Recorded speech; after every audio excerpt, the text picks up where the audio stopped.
Segunda parte en Sobre la Tierra y estamos en el estudio con Juan Ignacio Agüero, docente de Botánica General en la FAUBA y becario postdoctoral del CONICET. Juan nos va a contar acerca de la relación entre especies nativas y exóticas de plantas y polinizadores en el marco de la extracción de leña en el matorral de Neuquén.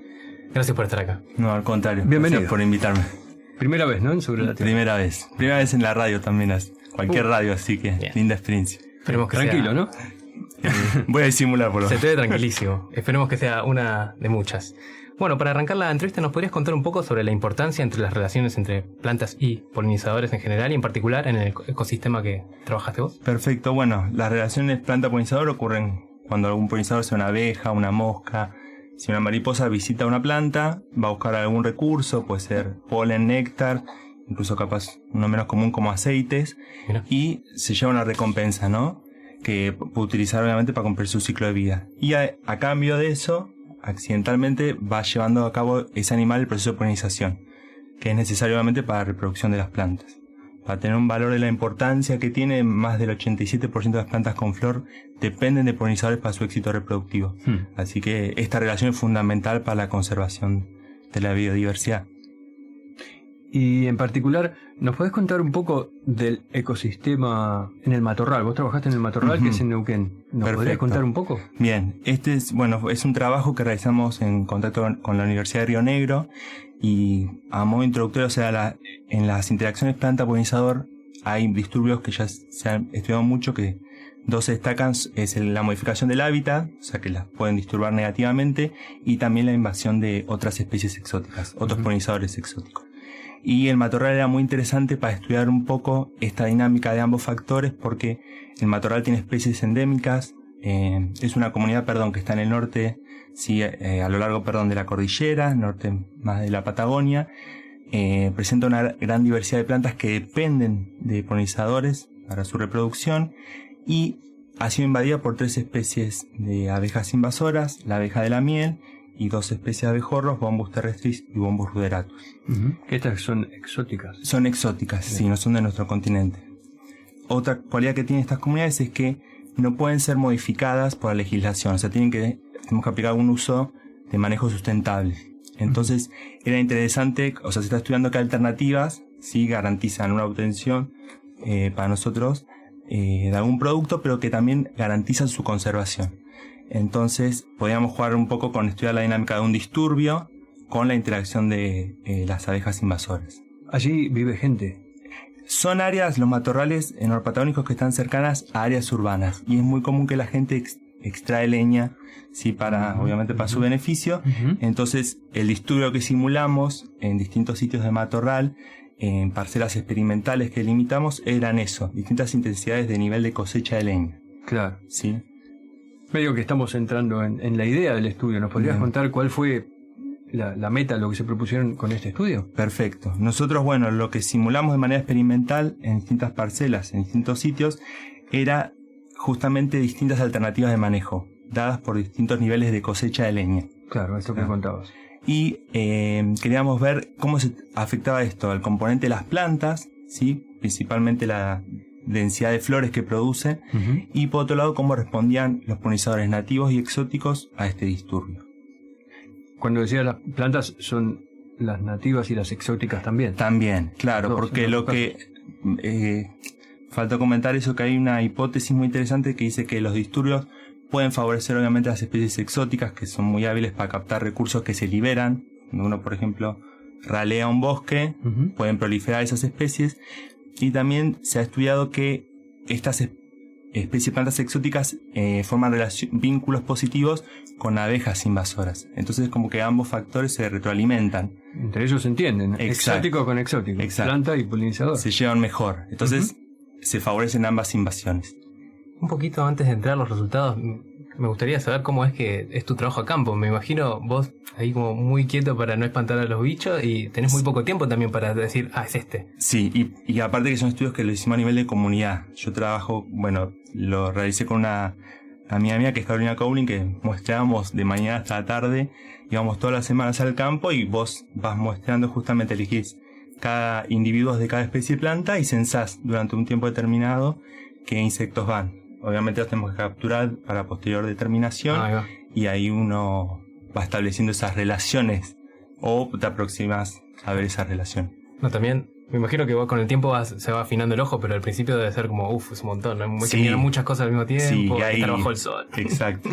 Es un trabajo duro, pero es súper interesante y...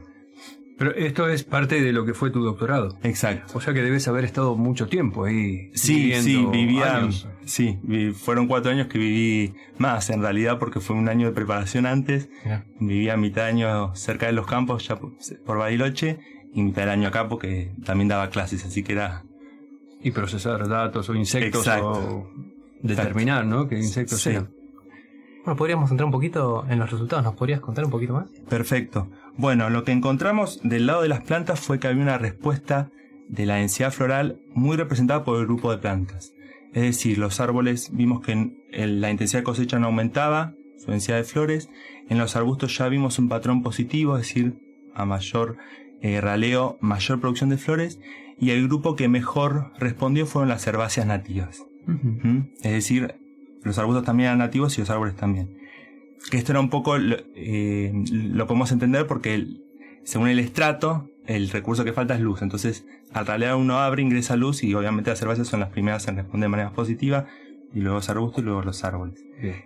Y algo que sucedió contrario a lo que esperábamos es que las especies de plantas exóticas no respondían siempre de manera positiva, sino que dependía eso del sitio.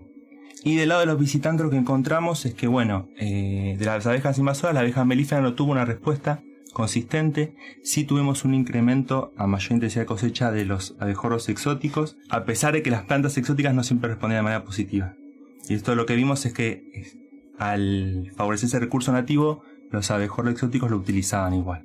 Así que no estaban limitados a esa relación. Ese complejo que se formaba entre el... No era tan estricto. No era tan Entonces eso fue un resultado interesante para comprender las consecuencias del disturbio. Y también vimos que se favorecían grupos de polinizadores nativos, grupos de abejas, de avispas y también de sírfidos.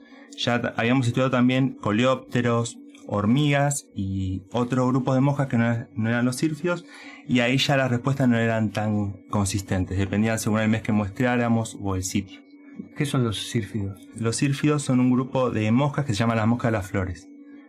Son las más fáciles de identificar cuando uno va a hacer un censo, digamos, de visitas, y contribuyen mucho a la polinización. ¿Puedo decir que la abeja melífera es exótica? Sí. Pero ¿no está medio como naturalizada? ¿O cómo lo consideran? Está naturalizada, sí, también la manejamos, ¿no? O sea, hacemos un uso. Y obviamente las especies invasoras, como la abeja melífera, abejas, contribuyen también en muchos casos a la polinización. No es que todos los impactos, hay una diversidad de impactos positivos y negativos. Hay que ver en qué contexto está ocurriendo cada uno. Y perdón, sí. que se me ocurrió, porque vos mencionaste que según el sitio respondían las exóticas.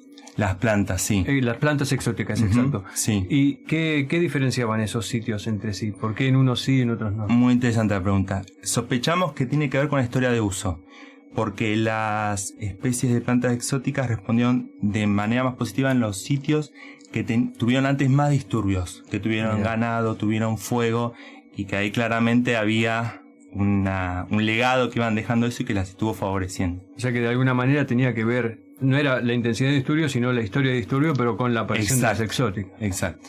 ¿A simple vista se podía notar esa historia? ¿La diferencia entre las historias? Sí, porque uno, incluso en algunos veíamos que habían sido, veía restos de fuego o de pastoreo, entonces uno ya se veían las consecuencias. Claro. No, me gustaría entrar un poquito en la densidad de los visitantes florales nativos y exóticos, que un poquito hablamos, pero ¿podrías profundizar un poco más? En ese sentido, creo que es importante destacar que hubo una respuesta consistente con el aumento de densidad floral. O sea, que lo que estaba mediando esa relación disturbio polinizadores exóticos y nativos era lo que ocurría con el recurso floral. No tanto así para grupos no tan estudiados, capaz no tan populares, por decir de una manera, como son de otras moscas, que era más difícil predecir que estaba mediando esa relación porque uno capaz no tiene tanta información como ocurre con las abejas. Claro. Y en función de estos resultados que nos estás contando, ¿a qué conclusiones arribas? Yo creo que, bueno, obviamente tienen valor en el sentido también del manejo. Eso se puede, sumando datos, los datos que producimos con los otros trabajos que incluyan otras áreas, uno puede colaborar en el diseño de medidas de manejo. Eso me parece que es la importancia de la extensión, digamos, que tiene este tipo de investigaciones. Creo que eso es relevante en cuanto a la aplicación, digamos, del trabajo. También estaba pensando un poquito sobre el matorral antes de seguir con los resultados. ¿Nos puedes contar alguna detalle que te haya sorprendido cuando llegaste? Porque yo la verdad no me lo imagino. Vi alguna foto, pero estar ahí todos los años que estuviste vos, me imagino que debes tener más data. Sí. Bueno, fue muy interesante primero familiarizarse con un ecosistema que uno capaz, yo soy de Buenos Aires y no conocía. Los balcones conocemos. Claro. Sobre todo uno si es de la ciudad, es como era un aprendizaje continuo y tuve suerte de ayudar antes en otros trabajos, así que me fui familiarizando con el lugar. Yeah. Sí, y bueno, uno ve una gran diversidad de plantas y es muy lindo ver esta dependencia que uno capaz yo cuando empecé a armar el proyecto, a estudiar el lugar, decían, bueno, alta dependencia por polinizadores, y uno cuando lo ve. O sea, ahí constantemente estas interacciones las ve. Claro, no es que tenés que esperar un montón de tiempo para ver un par de Exacto. visitas. Obviamente no hay tantas visitas como en un lugar ya, si nos dedicamos a climas más cálidos, como puede ser acá en Misiones, uno vaya y tiene una cantidad de visitas enormes, acá son más bajas, pero la dependencia está y la relación uno la ve rápidamente. Claro. Tu doctorado terminó recientemente. Sí. Lo que estaba pensando es si existe alguna idea de lograr algún acercamiento, así como vos decías, de extensión o acercarse a decisores que puedan elaborar algún tipo de herramienta o de política en este sentido. Sí, lo que estamos con el grupo de trabajo, lo que estamos ahora es uniendo los datos que obtuvimos, porque yo me especialicé, digamos, ataqué el área de la polinización y ahora estoy trabajando justamente ahí, vi los patrones de respuesta de los visitantes y de las plantas. Pero ahora lo que estoy evaluando es un trabajo que evalúa el proceso de polinización. Si la polinización se incrementó esta deposición de polen, se favorecía con la intensidad de cosecha o no. O a pesar, porque a veces, aunque se incrementen las visitas, no necesariamente se traduce en mayor polinización. Mira. De mi parte, continúo en esa línea. Lo que estamos haciendo ahora es como unir los distintos trabajos, distintas áreas. Hay compañeros que trabajan con el lado de la herbivoría, otros que trabajan con, esa leña que se produce, cuánta energía provee. La idea es unir todos los trabajos para poder colaborar un poco en el diseño de medidas de manejo. Vos nos contaste que había que pedir autorización, ¿no? Como para usarlo. Es muy común a veces en Patagonia que se use para, a veces el reemplazo de deforestaciones con pino. Como el manejo tiene que ser sustentable, tiene que ser alternativas que aseguren, ¿no?, la conservación de la biodiversidad. Necesitamos generar datos de esas alternativas y de cuál debería ser la intensidad de ese manejo más adecuado. En este caso, vos decís que hay que pedir permiso para extraer leña porque están protegidos por algún tipo de parque nacional o porque... Si hay que pedir permiso estrictamente, desconozco cómo es el procedimiento. Desconozco. Sí, obviamente están en el área de parque. Los sitios con los que trabajamos sí estaban. Claro, no estaba pensando si vos mientras estás ahí juntando la data para tu estudio, ves gente que pasa cargando leña en la espalda. No. Estos eran sitios, digamos, privados, pero que no tienen ningún otro uso. Así nos servía muy bien como sitio de estudio. Bien, antes de irnos, nosotros sabemos que lo que pedimos muchas veces de resumir en pocos minutos un doctorado es una banda, así que muchas gracias por venir y contarnos esto. Si nos querés dejar alguna reflexión más sobre tu trabajo de tantos años, bienvenido. Bien, a mí siempre me gusta terminar cuando se hace una entrevista de que me tocó venir a hablar a mí, pero siempre es el resultado de todo un grupo que estoy muy contento de pertenecer y que no están acá, pero bueno. Me gusta dejar ese mensaje. Seguramente están escuchando. Espero. Mañana vemos. Bueno, muchas gracias por venir y te esperamos cuando quieras. Sabemos que hay más trabajo. Buenísimo, muchas gracias. ¿Vamos a un corte?